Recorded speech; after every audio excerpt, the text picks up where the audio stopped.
You're listening to Achtung Millwall, broadcasting from the beautiful South Birmingham. Accept no substitute. Senor, can you tell me where we're heading?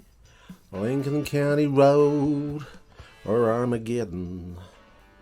Now close your eyes, listeners, and that could be Bob Dylan, couldn't it?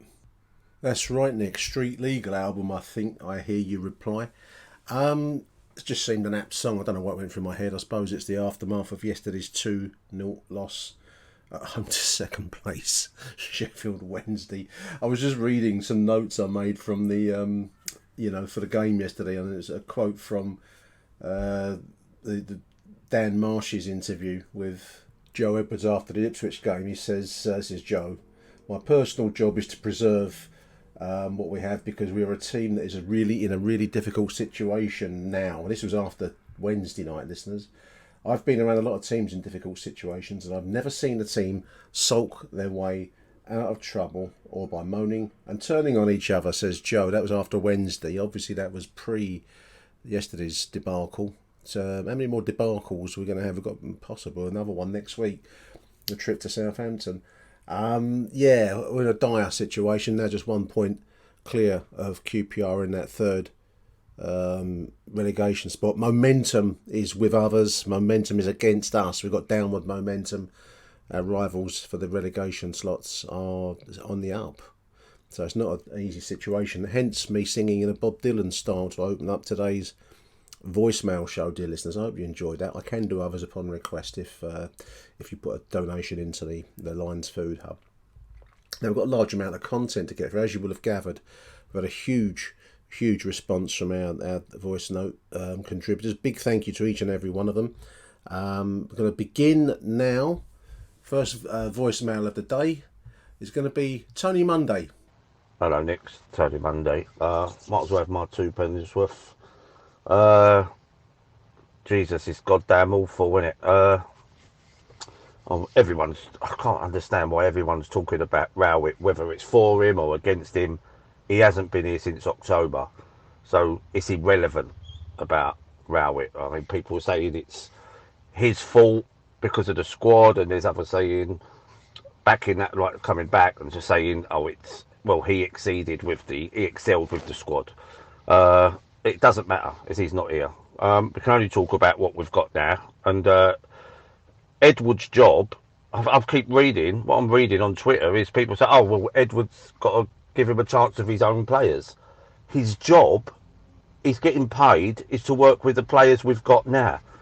And I actually don't know what he's doing. It's almost like he's throwing dice up in the air, and when they land, and then that's what's what. Because it's just such a turnaround. I mean, we was worried when we went through that spell after Sheffield Wednesday, the 4-0 win, thinking, what's going on? I think we went 6 or 7 without a win. And then we got them 3 wins together. I remember watching the Bristol City game and thinking, this is really good. Because I remember we had shape, and every time someone picked the ball up, they had 2 or 3 options to move the ball on, and we was moving it quickly. And I thought, we've actually cracked it here. We actually going to move on. This will get better and all that, but I couldn't have been more wrong. I thought we had good performance against Leicester in the cup, but and it was the other game. There was another game at that point as well where we lost, and we played well and then just fell off. But that's become the theme of this team now, and I wanted to give him a chance, Edwards. Just think, you know what, if we're going to play a bit of football and just progress a little bit. But today alarmed me. I mean, the last week, really, watching how quickly we've folded, but today was something else. Watching the subs in the I mean, it was bad enough the first half. We don't think we had a shot at goal, did we? Oh no, Ryan Leonard had the first shot about half an hour in, after they'd scored. It was woeful, and don't get me wrong, Sheffield Wednesday wasn't very good, but we seem to play out the back, but then not know where to go with it. We're just playing round the back and going nowhere. We're creating nothing. And yeah, it was awful. I mean, Bradshaw, I think the difference between the number 45 for Sheffield Wednesday today, made the first, got to pick the ball up in the channel, made the run, put a brilliant cross in, goal. And then he scored, got away the channel again in the second, scored it and put it in the far post. Bradshaw got away down the same channel in the first half. First time he's put in a weak cross towards Fleming, got cut out. And the second time, he just didn't even have any pace. He got caught up and he turned and then played it backwards and just give everyone Wednesday the time to regroup. Again, it's not his fault, basically, but he's getting picked. And we haven't got much in that line. You look at Wednesday's forward line, they had two big, quick strikers. Tricky, big, a handful, fast, and one little tricky winger. All our forwards are the same. Nisbet and Bradshaw are two of the same.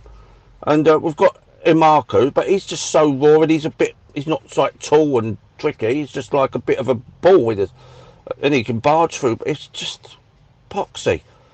But when it comes back to Edwards, when he made the sub in the second half to go to a back four, we had two right backs on the pitch, Ryan Leonard and Danny McNamara. He brings on Norton Cuffy, who you could say is a third right back, and instead of taking one of the existing right backs off, takes the left back off and puts Danny Mack over there. And I thought Danny Mack had a decent game. Everyone knows I'm a massive critic of him. I thought he had a decent game today. Probably the best player on the pitch, and just for his endeavour more than anything. But he was just hung out to dry. Put at left back. He was totally right-footed, one-footed. And he got into some awkward situations at times where he needed to use his left foot and couldn't. And I just looked at that and my first thought was, this is an Ian Holloway, straight out of his book. Like, square pegs, round holes. Let's just, again, as I said, chuck the dice up in the air, see where they land. We're in trouble. I thought that a few weeks ago. I looked at the fixtures and I thought we could end up in the bottom three by the end of February. And it looks like we are going to. But it's been far worse than I thought, and it's getting worse. I don't see how we can stop the rot. He doesn't seem. All managers do it. They build from the back. Like, make yourself solid, and then we're not solid. We've gone from being boring and effective to boring and ineffective. That's the truth of it. Because the football ain't any better than it was before. So I don't know what's going on. I actually think he's caught between.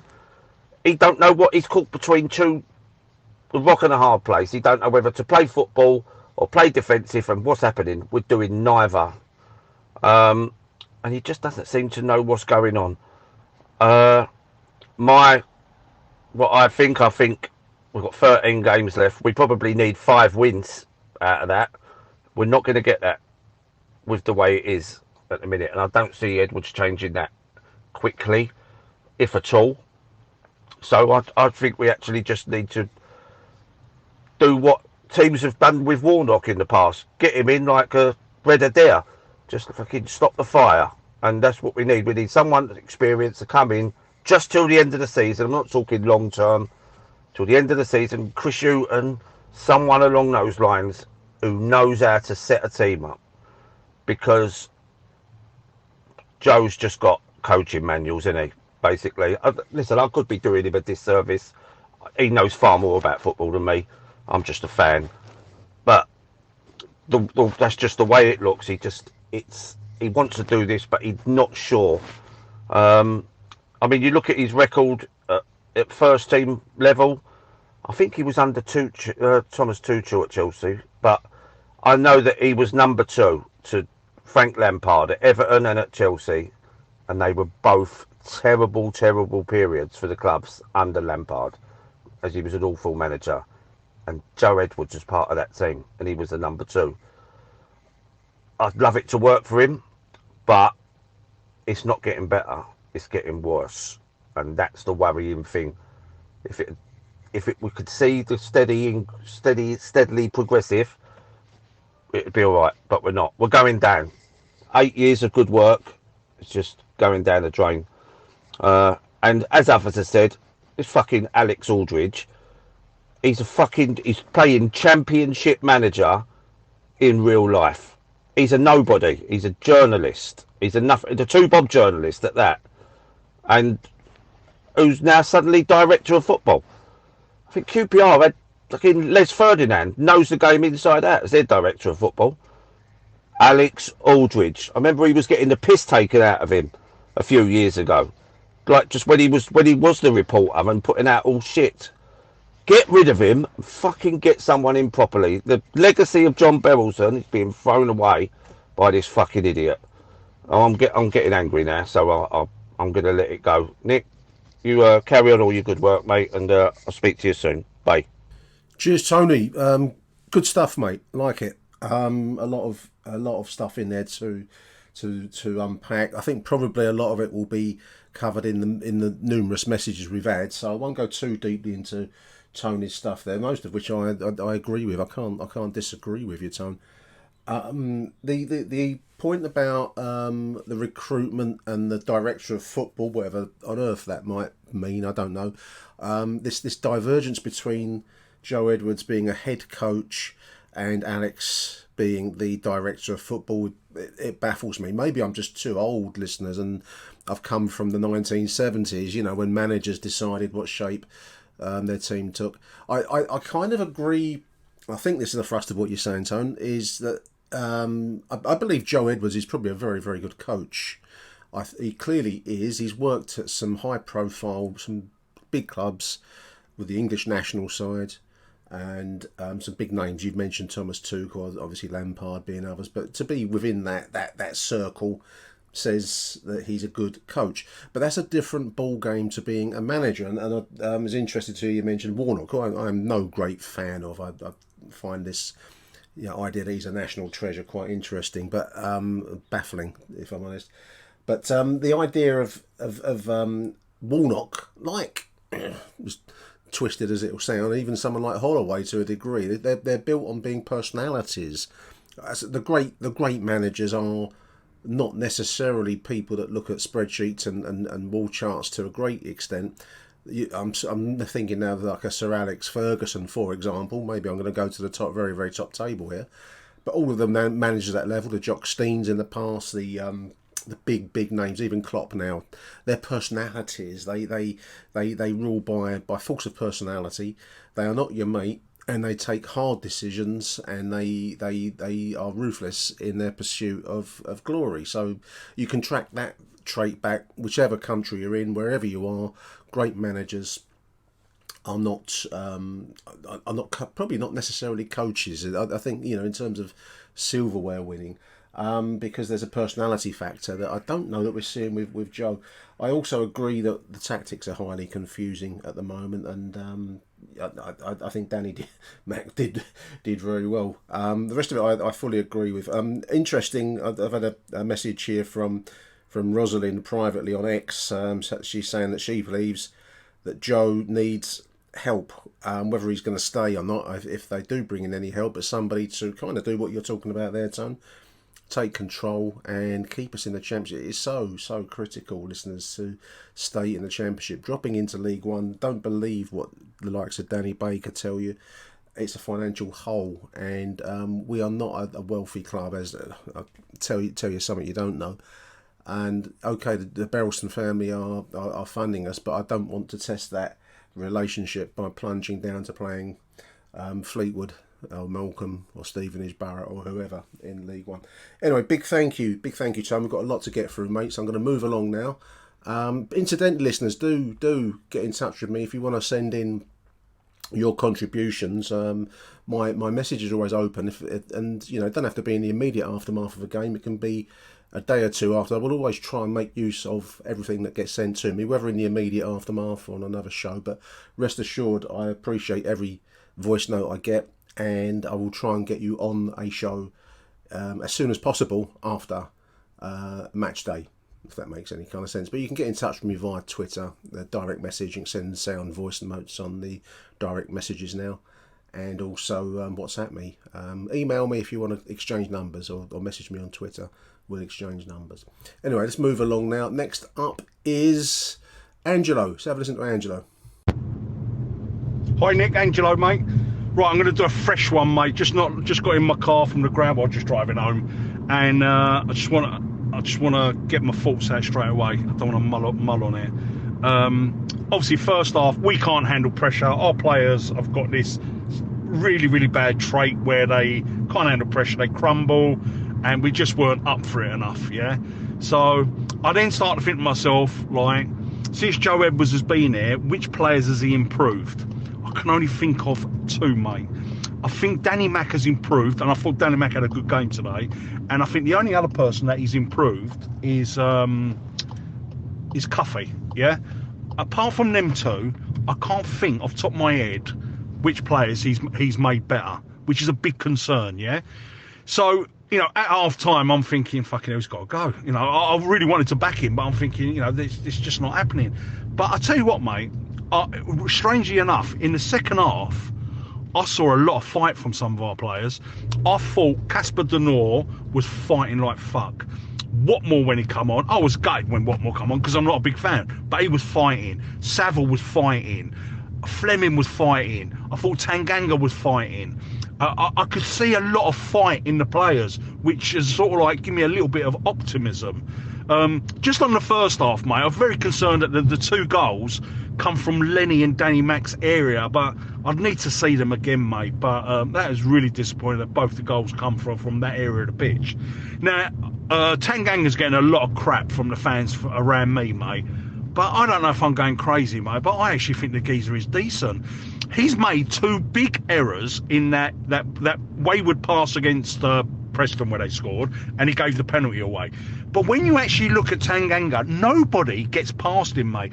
And I think the reason people think he's shit is because Cooper makes him look shit, mate, because Cooper is just awful. And, if it's me, mate, I'm keeping Tanganga in. And, again, I'm thinking about, like, we've hardly scored any goals. I'm trying to think of all the goals we scored lately, and all I can think of is that SA goal up at Coventry. This system does not work that he plays. Three at the back with the two wing backs, Bradshaw up all alone with Fleming on one side, SA on the other side. It does not work, mate. He needs to change it, and he needs to change it sharpish. He needs to go forward at the back. If it was me, yeah, for this running, mate, yeah, apart from Southampton, we're going to lose that, we all know that. Apart from that game, right, I would do Leonard and Tanganga in the centre. I'll do Danny Mack on as a left back, Cuffy as a right back. I'll put Obafemi and Imaku up front for the pace, and I'll just pack the midfield, mate. Casper Denor, the second half, mate, he was asking for the ball every fucking second. I'm watching the guy, he just wants the ball. What disappointed me about SA, too many times I saw SA not want the ball. When they're looking to pass to SA, he's pointing down the other end of the pitch. He didn't want the ball. Now, I know he's only young, mate, but it really disappointed me that he didn't have the bottle to take the ball. Do you know what I mean? And I can understand now why Rowett wasn't playing him, which is really disappointing. But anyway, Nick, listen, I don't want to keep waffling, mate. I saw players fighting in that second half, mate, for the manager. And that gives me a little bit of optimism, mate, because I was starting to get turned and thinking, fucking hell, is this geezer... You know, I want to back him. I want to back Edwards so much.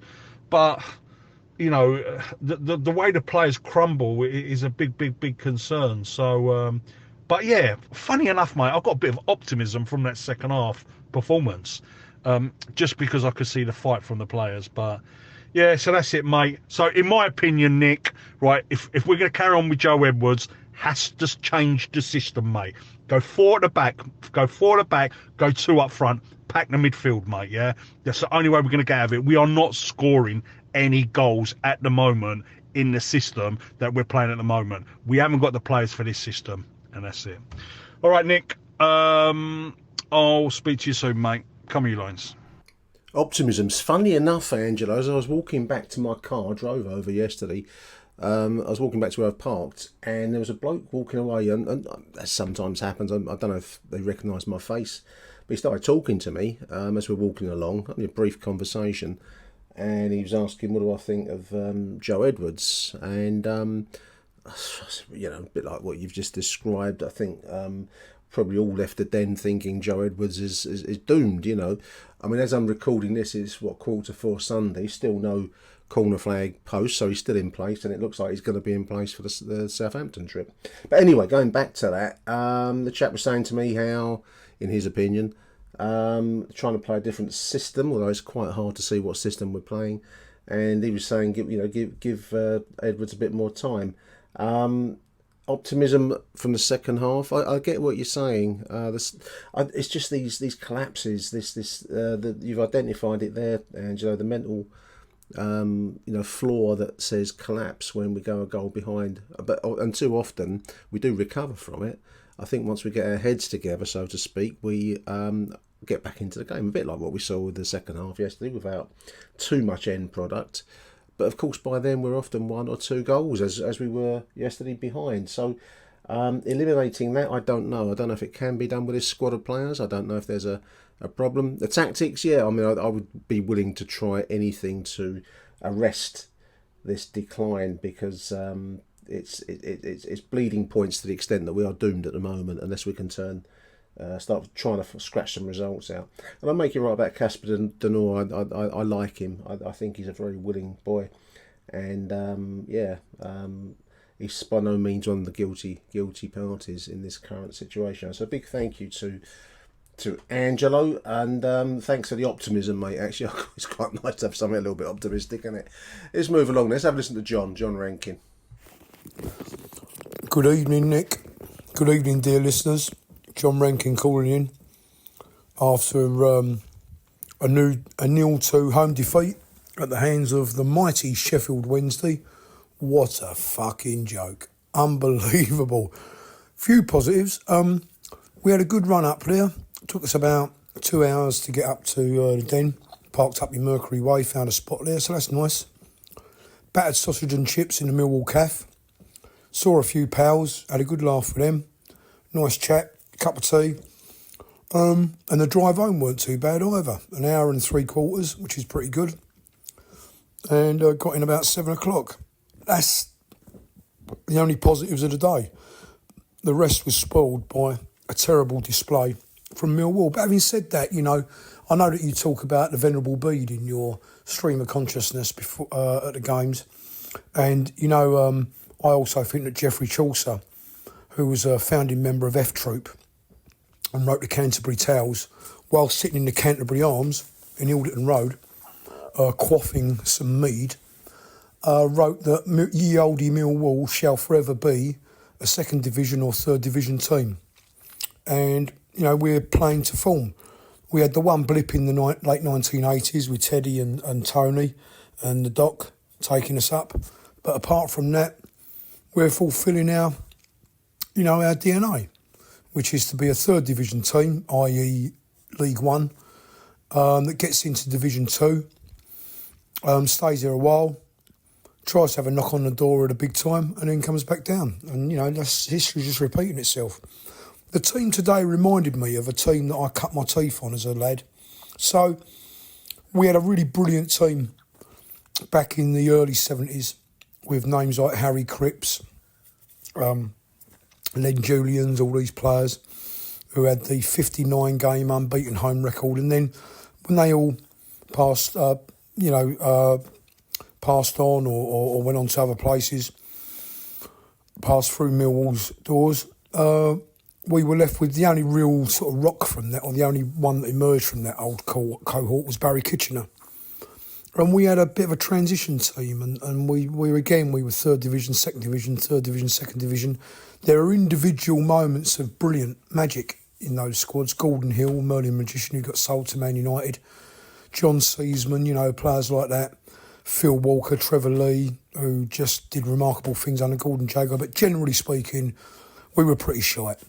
At one stage, I remember sitting in the stands with my dad, bless him, who passed away in 2019, and I swear, all the Millwall players were in the centre circle trying to get the ball. Passes used to get applauded. That's how bad we were. And I remember seeing, 3,000 or 4,000 people at the Den in the real depths. of the early 80s and times like that, you know. So let's be under no illusion. We are what we are. And it showed in spades today. Now, what's going wrong? So I think it's the management. I really do. 2 years ago, a couple of seasons ago, we went 2-0 down at home to Coventry and we came back and beat them 3-2. And, you know, that would not be a possibility today. As soon as we conceded that very weak goal, that's it, you know, you knew it was game over, that first goal. And what a weak goal it was too. Defensively, we're an absolute shower. And I think that's down to man management, because if you look at the way it was set up today, Cooper should be right in the middle, right of a back three, with Ryan Leonard on his right and then another one, I hate to say it, but not Murray, on his left. And then you play your wing-backs and then your midfield. Or you go 3-5-2, two up front, and you pack a midfield with three, including Zian Fleming, then you have two wider midfielders. The greatest team that we've ever had, because football's about results, was John Docherty's team in '88, and that was a 4-2-4 with Les Briley and Terry Erlock in the middle. And we had Jimmy Carter and the other guy, his name always escapes me, Kevin Bremner was it, on the left, the two wide, you know, and they were classed as midfielders, but they were sort of wingers. And then you had the back four. And that, you know, but whatever way you set up, you can't keep chopping and changing your starting 11. You've got to have a stable starting 11 and then substitutes. It's difficult for us as supporters because, you know, we don't have a dialogue with the management. We don't know what's going on. But this is my two penn'orth worth of what I think is happening. To me, having spoken to them at the services last year, two very influential players in the dressing room are Jake Cooper and George Saville. They travelled together and they both live in Reading, I think, or out that way. And Alex Pearce used to be in their little group as well. You'd always see Alex Pearce, Jake Cooper and George Saville turn up. Now, Gary Rowett always started Saville and Mitchell in the midfield. And I know we've got Casper Denor and we've got, you know, other players and all that, but you've got to have the balls as a manager in whatever role, whether it's football, running a sales team in a business, you know, organising a committee, whatever it is, you've got to have the balls to make a decision and stick by it. Now, I'm telling you now, you know, George Saville is not very happy. You can see in his body language, he's not happy because he's not being picked. He considers himself a senior professional and he feels that he should be picked. And I tend to agree with it. And what Billy Mitchell has done to keep himself out of side is beyond me. Now, anyone who's kicked a ball knows that football is about partnerships. It's about many things, but if you play football, you develop partnerships with one or two other players that you get on well with. And, you know, there were some good partnerships. Danny Mack and Billy Mitchell were a good little pairing. Billy Mitchell and George Saville were a nice little pairing, you know. You had Zian Fleming coming into that, playing in front of them. And that's all gone now, because today we had Jake Cooper playing out on the left. We had Tanganga, who, you know, he's a good player, obviously, playing right in the middle, but that's a pressurised spot and you've got to have your tall guy right in the middle. We had Ryan Leonard, who had a bad game today, uncharacteristically, on the right. And then I think we had Danny Mack outside him and Murray Wallace outside him. And I couldn't work out what was going on because he took Danny Mack off, who I thought was having a good game. And, you know, I don't know, it's just a shocker. It was just a shocker. I mean, that first goal scored in the CBL, it was just poor defending. I mean, the guy that tucked it into the back of the net, you know, got in front of Murray Wallace, and Murray Wallace was just standing there rooted to the spot. He just nipped in and went, cheers, thanks. You know, poor.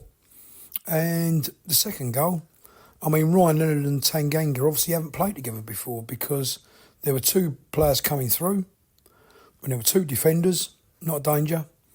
And I think they nearly ran into each other trying to get the ball off the same bloke, Tanganga and Ryan Leonard. what that tells me is that these, there's too many changes, this swapping around and all that. And I think the fact that Joe Edwards hasn't been a footballer is beginning to show. So I still think, and I don't wish anyone out of a job, right? But if it was me, I would let Joe go, even though he sent me a lovely message when I had my health issue. That's a separate matter. I feel guilty about that, but I would let Joe go, and I would have his number 2, that Myers guy or Adam Barrett, and maybe 1 or 2 of the senior players trying to get us through until we get a new appointment in. But I don't think that's going to happen. And I think we've got a chairman who doesn't know about football through no fault of his own, and is still probably grieving his dad. We've got a manager who I don't think is really up to the job of managing a championship team. And we got Steve Kavanagh, the West Ham supporter, who I'll tell you now because he's told me what he thinks of our support base, and I'm not going to repeat it. And it's just all over the place, really. Amateurish, not committed, lack of passion, lack of knowing the history and the legacy of what Millwall means. Depressing. Me and my son drove back and we didn't say hardly a word in the car to each other. My son was on his phone with his earphones on, and I was just driving along, concentrating on my driving, thinking about the game, thinking about lots of things actually, thinking about Millwall. So I'm going to sign off now. It's been a long voicemail, but I've got it all off my chest. And as Geoffrey Chaucer said, in the Canterbury Tales, writing from the Canterbury Arms in Ilderton Road, quaffing his mead, ye oldie Millwall shall forever be 2nd or 3rd division fodder. Bye for now. Geoffrey Chaucer. I did give Geoffrey Chaucer a bit of a shout out, John, yesterday, and that'll be in the first show. This is part 2. There's another part 1 knocking around if you can be, if your appetite for Millwall misery has not yet been satisfied, dear listeners. Some good, interesting points in there, John. Kevin O'Callaghan was the name you were thinking of for the Jimmy Carter's Oppo in that famous side. I don't know. I mean, when the highlight of your day is battered sausage and chips and a cup of tea, then it probably speaks volumes for the quality of what we've all watched there yesterday. Big thank you, though, to John for that. I'm going to move along now because I have to pick up the pace. We've got loads of messages here, listen. I'm going to go with David Leader Kramer, and then we'll follow that with a new voice, John. Hi, Nick. David Leader Kramer here. I thought I'd wait nearly 24 hours before sending anything, simply so that I could calm down after yesterday's appalling performance.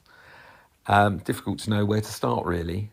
As usual, we started off okay. Sheffield Wednesday looked pretty useless. And then defensively for the first goal, it was just dreadful. I've watched it back and it's just a masterclass in ineptitude. Dreadful, absolutely shocking all round, really. Then on to the second half, huffed and puffed a lot. I think Edwards got it right in his post-match. We sort of didn't really create an awful lot. Had a couple of half chances. Maybe a bit of luck went against us when the ball might otherwise have gone in. But it was just a pretty dreary performance all round. Difficult to say anything other than we look relegation doomed to me, unless we can get a real change in the mindset of these players. At the moment, there doesn't look to be any real fight or urgency. Heads drop, we've got no real leaders out there, and it's just thoroughly miserable.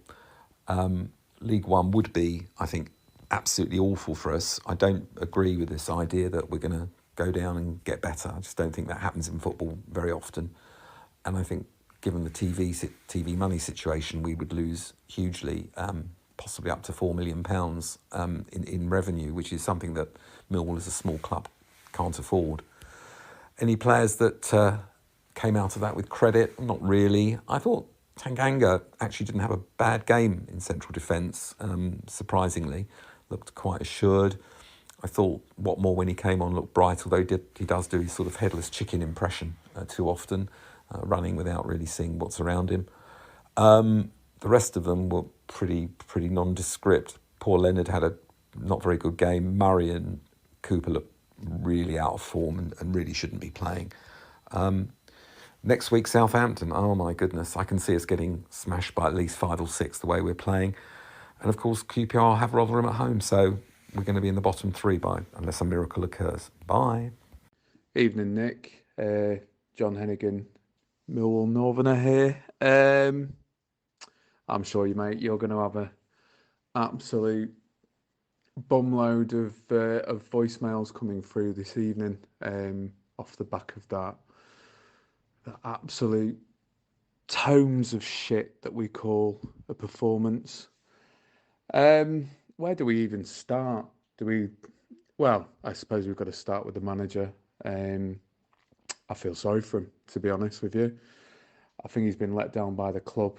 For somebody so inexperienced, you would at least expect them to have the tools and the setup for somebody who's coming in to change an entire style of play after 7 years of hoofball, to at least be given a chance. But as we saw in January, there was no real movement, no urgency to try and bring players in.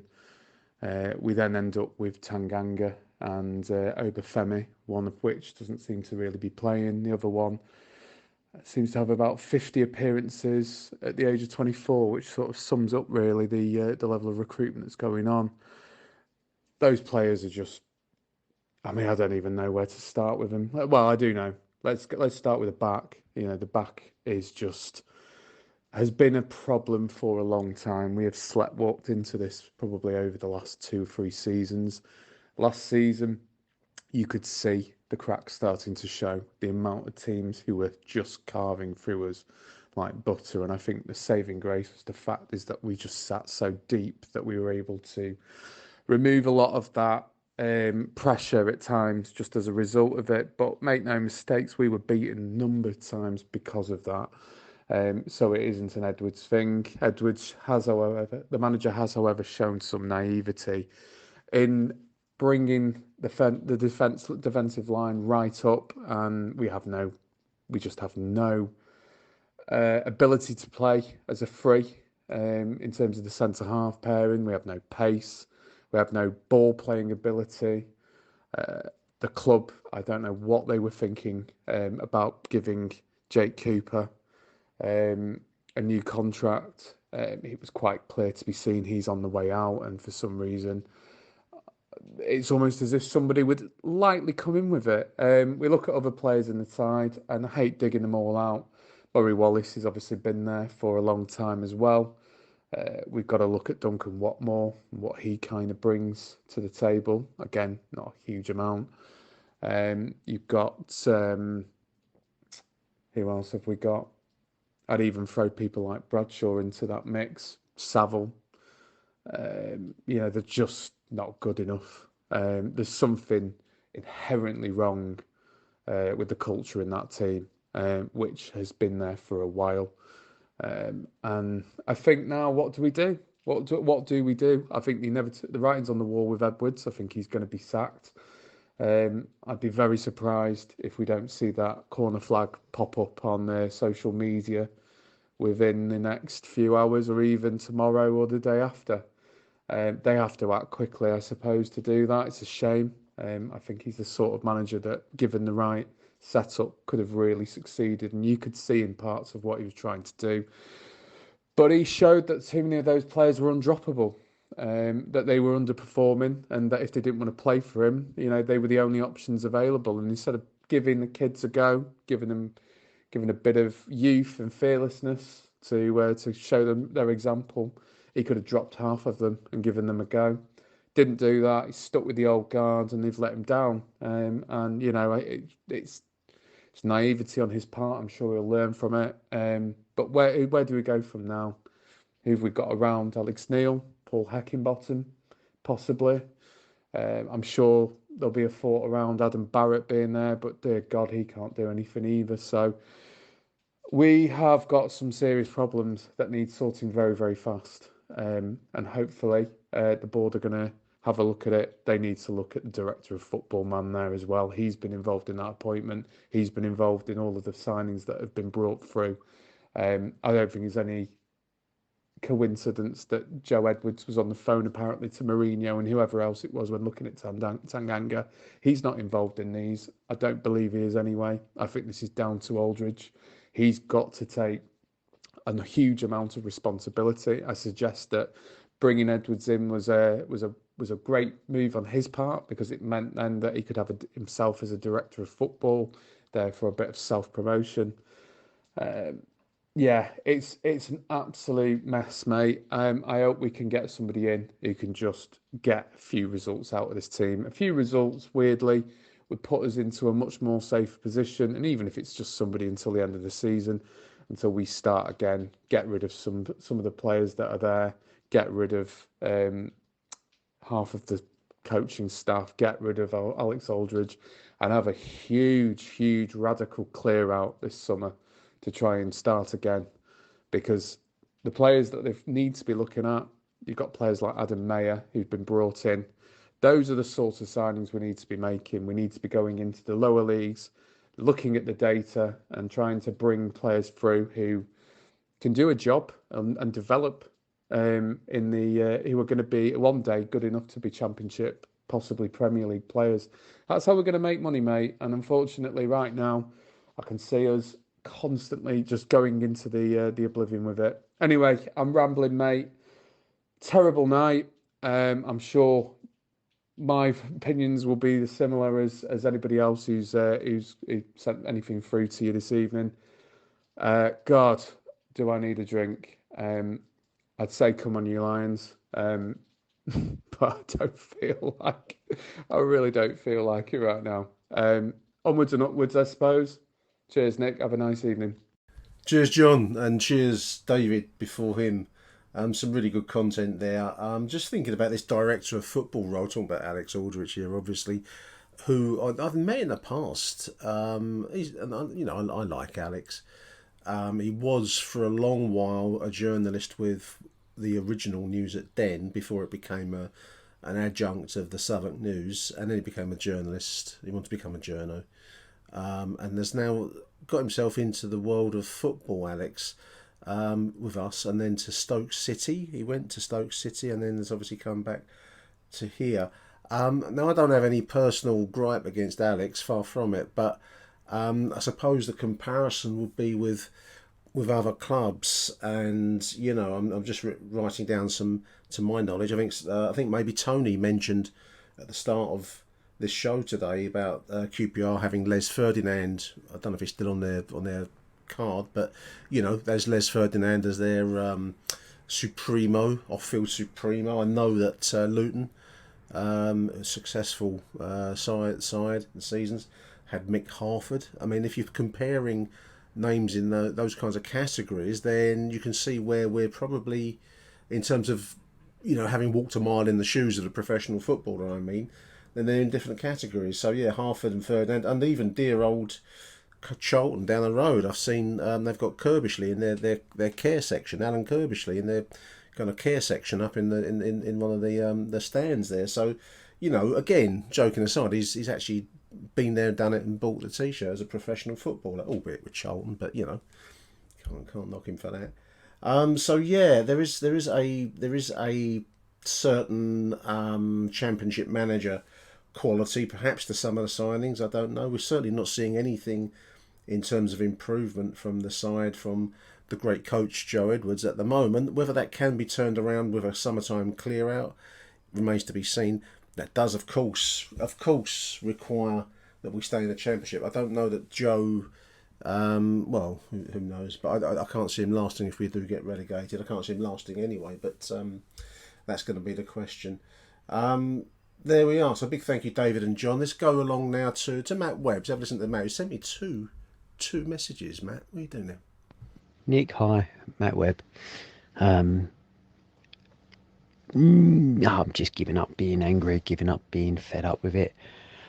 It's just another day now. The office of being a Millwall fan, that when we play at home, we shouldn't expect anything out of the game.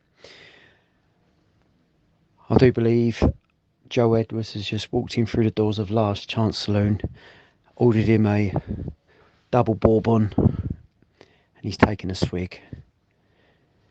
And I think the barman says, time's up now, sir. It's time to go. I think he's devoured of ideas now. The players obviously don't respect his ideas, but they haven't for a long while. Let's be perfectly honest with you. On Wednesday, I felt that the players let the manager down. Today, I thought it was the opposite. And I say that by initially, you look at the setup. Now, you're playing the Sheffield Wednesday, a team who are second bottom of the league. You know, same situation as us, where they couldn't buy a win. And we set up with a 5 at the back and 1 up front. Now, people might say, oh, well, we had Essa and we had Fleming. Them two are not strikers or forward players. They're attacking midfielders. So we had 1 up front against 2 gargantuans of centre-halves of Sheffield Wednesday. So automatically, we are playing a defensive shape. You're playing 5 at the back again against a team who are second from bottom, and then you're playing 3 up front, and you're putting 2 in midfield, which 1 is an attacking midfielder. Again, you're leaving 1 who is a proper out-and-out midfielder in Casper De Nordt left on his own. It's just not good enough. We actually looked better when we went 4 at the back. Arguably, Watmore did okay. I wouldn't say it was brilliant. He did okay. But imagine if we actually had 2 players up top. What would actually happen? Imagine if we had 3 in midfield. Or even 4 in midfield. What do you reckon could have happened? Today he got his tactics completely wrong. The goals came from the right sided of the back three, which is Leonard. Arguably, the play started in the middle of the park. And it's just not good enough. I'm now saying it on the... Sorry, Nick, I'm going to continue. I'm going to say this now. On the 17th of February, we are relegated. I can't see us getting out of this whatsoever. Even if you sack the manager now or he walks, which I think he should do, he should be knocking on that door now and says, look, here's my resignation letter. We are down. There's no way. We're not going to be able... We won't win another game for the rest of the season. I'm certain of that. Try to be positive, but I can't. I sat there and I just thought, nothing is telling me now that we are going to win any further games. We've got Southampton next. Jesus Christ. Along with you and other people, I think we're all probably regretting it now. Then we've got the likes of Watford coming, Leeds coming, Blackburn maybe have a little surgence with the new manager, Leicester coming. Jesus, mate, if anyone could see a win in the next 6 to 8 games, please let me know. But well, there's no but about it, mate. It's just crap. Edwards, you've had your little stint, you've had your work experience, but you're at your depth, pal. Time to pack your bags.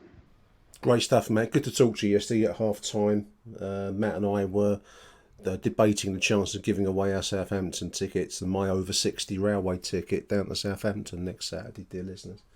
So if you're over 60 and willing to, make out your Nick Hart, give me a shout. Is there a mutual lack of respect between the players and the coaching staff, the head coach, because we mustn't call him a manager, must we?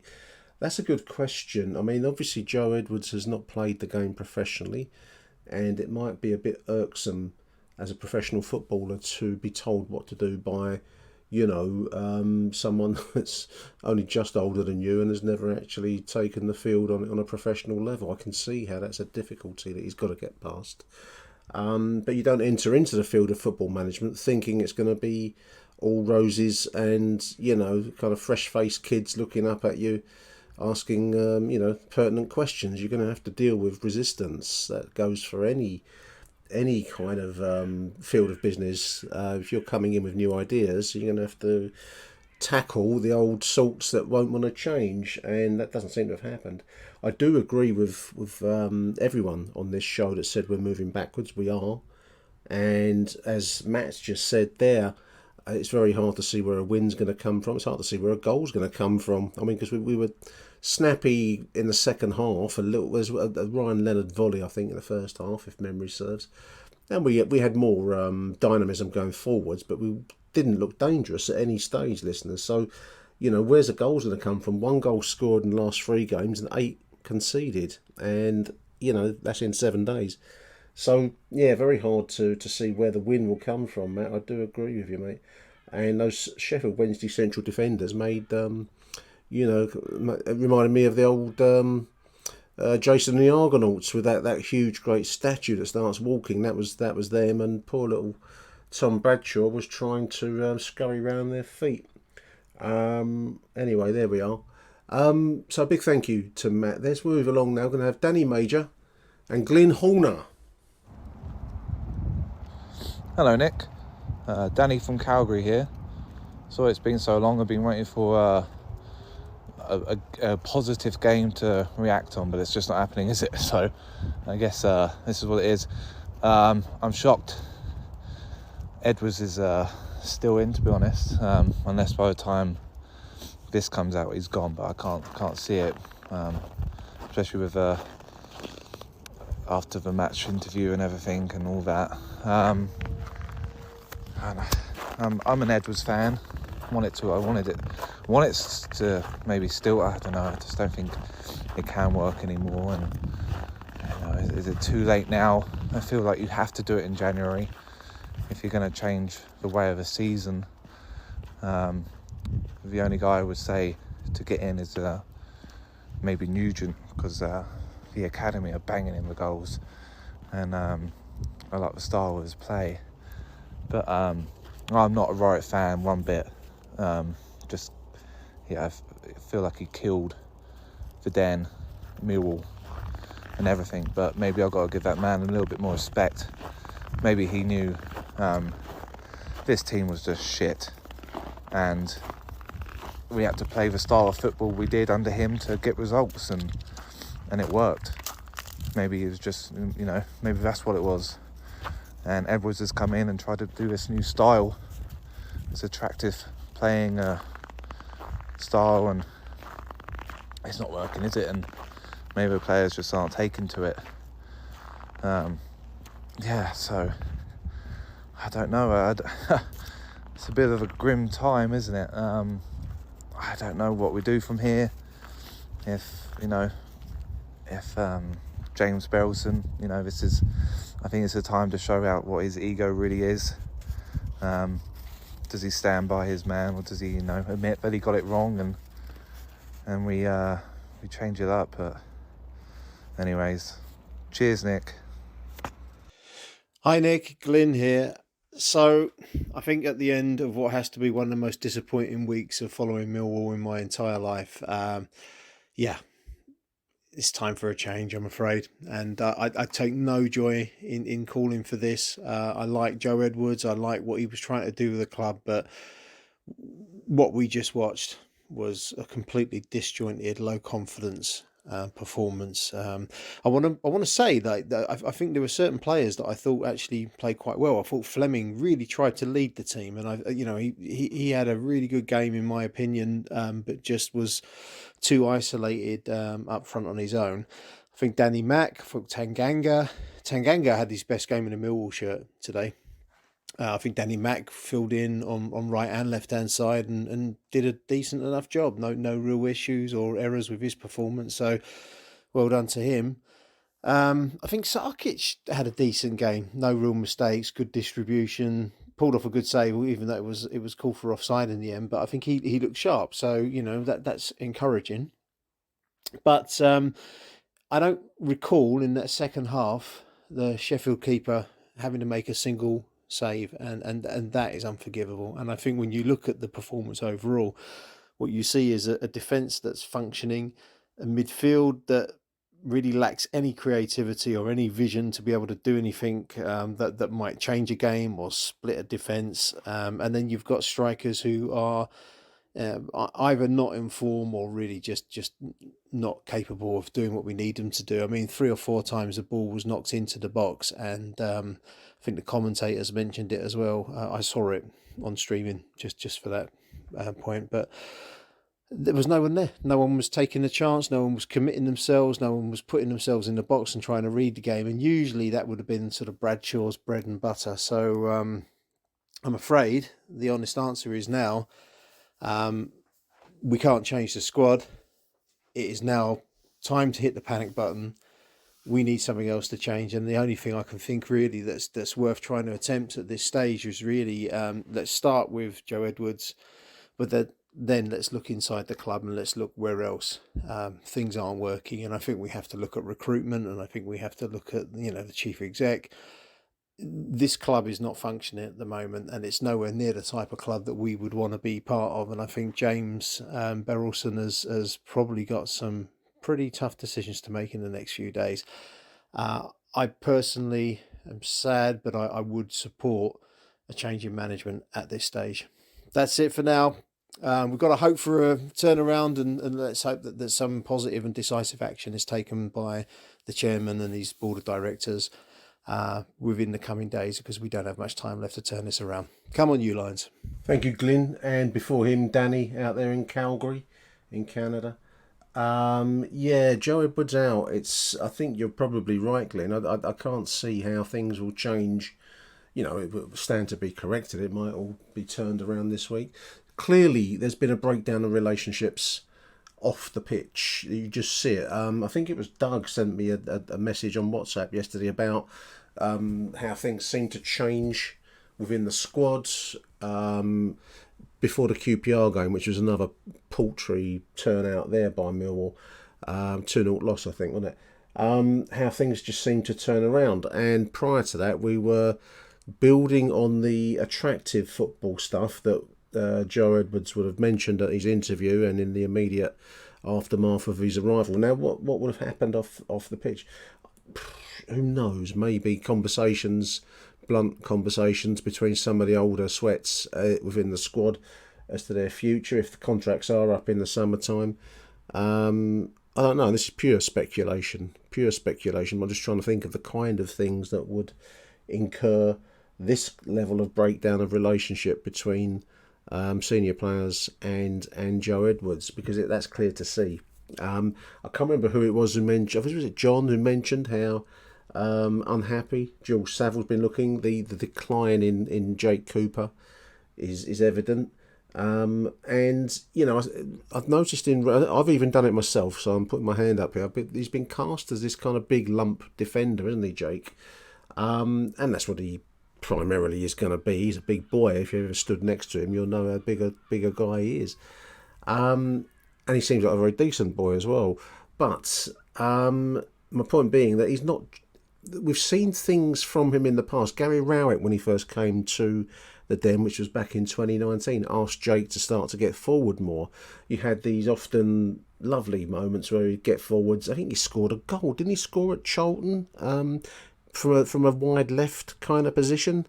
So, I'm not saying that's his natural game, and he will remain always a 6'5", 6'6" bloke that referees won't give a decision for. But there's more to his game than just being a lump, and I think I have fallen into that trap a little bit, dear listeners. He's clearly under pressure. I don't think he relishes being captain under pressure, which is really where you need to. It's where you find people out, not when it's easy, but it's when it's tough. And as others have said online, and maybe even somebody's messages, how he's rather folded. He disappeared off the pitch at the end of the game yesterday. It was a poor performance, and that's not what you need from your club captain. So clearly it's an unhappiness amongst senior players, and that may be infecting the whole squad. He's still, just to answer Danny's point about Joe, as we record, he's still there. I've been checking throughout this recording, and still no picture of the corner flag as yet, Dan. So big thank you to Danny, big thank you to Glyn. We're going to play out the show now, listeners. We're going to have 3 messages in sequence. We're going to go with Adam Wicks, Lawrence Binney, and we'll close with Achtung Millwall and Dockers debate aficionado Michael Avery. I want to say a huge thank you to everyone that's contributed to the show. I want to say thank you to you too, dear listeners. We were able to make a donation this week of 170 quid because we made some decent advertising money over Christmas. It's always going to be a boom time, Christmas, isn't it?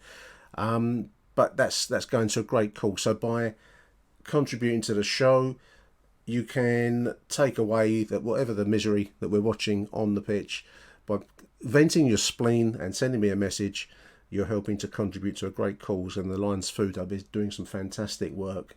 I follow them on Twitter, and they're helping local families, and that's exactly the reason why we do this show. So I want to say a big thank you to everyone that's contributed to this show, previous shows. Do keep them coming. I can't do this without you. So massive thank you from me to you, every single contributor. And thank you to you too, dear listener, because, again, if you don't click on the show and you don't listen to your adverts that you have to listen to, then we don't generate the money. So that's what it's all about for me. So anyway, last 3 messages. Big thank you from me, Nick Hart, signing out. Arrivederci Millwall. It's going to be Adam Wicks, Lawrence Binney, then Michael Avery. Till the next edition, thank you. And Arrivederci, as I said. Morning, Nick. Just Adam Wicks here, leaving voice note after yesterday's disastrous 2-0 home defeat to Sheffield Wednesday. I'll try and keep this brief, but majority of the players gutless, manager clueless, obviously isn't any sort of motivator, and I think it's time for him to do the honourable thing and admit it's too much for him and move on. Board level, shocking. Recruitment, questionable. Decision making, very questionable. Don't see any leadership. Like I said, I think I said it in a previous voice note. Don't see any leadership, sort of top to bottom. Really, really worrying how so much good work can be undone in such a quick time. But there you go. I think, said it before, can't see where the next point's coming from. We're 1 point outside the bottom 3 now. I think everyone needs to prepare themselves for the inevitable. Again, I think people are completely deluded if they think League One's going to be anything other than a complete horrible grind of losing any decent players we've got, being stuck with some potential deadwood, not being able to sign anyone of any quality, and it's going to be really, really, really tough. And it's going to take. I'd be surprised if it doesn't take us years and years to recover from that, if we do. And just one thing I'd like to just finish on is just there seems to be quite a divide between people who didn't want Rowett to leave, people who wanted Rowett to move on, and the amount, like some of the sort of gloating almost people from that were on, were sort of Rowett-in people towards the end, where they seem to be revelling in the fact that we're now doing crap, is just ridiculous to me. Like, surely, regardless of whether you were in or out or whatever, everyone just wants the best for the club, and it's really not helpful. And we all need to get on the same page pretty quick and sort of try and pull ourselves out of this together, fans included. So I really hope we can pull some sort of miracle out of the bag next week at Southampton. No idea if Edwards will be in charge. I'll be absolutely amazed if he is, but there we go. Anyway, I'll see everyone down at Southampton next week. For those mad enough to be going, come on you Lions. Hi Nick, Lawrence Binney here after the 0-0 Sheffield Wednesday 2. couldn't get to the game today because I did my back in earlier in the week, and thank God for that. Well, first time as tragedy, second time as farce. That was a nearly identical performance to the Ipswich game earlier in the week, repeated mistakes, inability of the players and the manager to learn from those mistakes, and a complete lack of ideas. I mean, I don't think it serves any purpose getting deeper than that.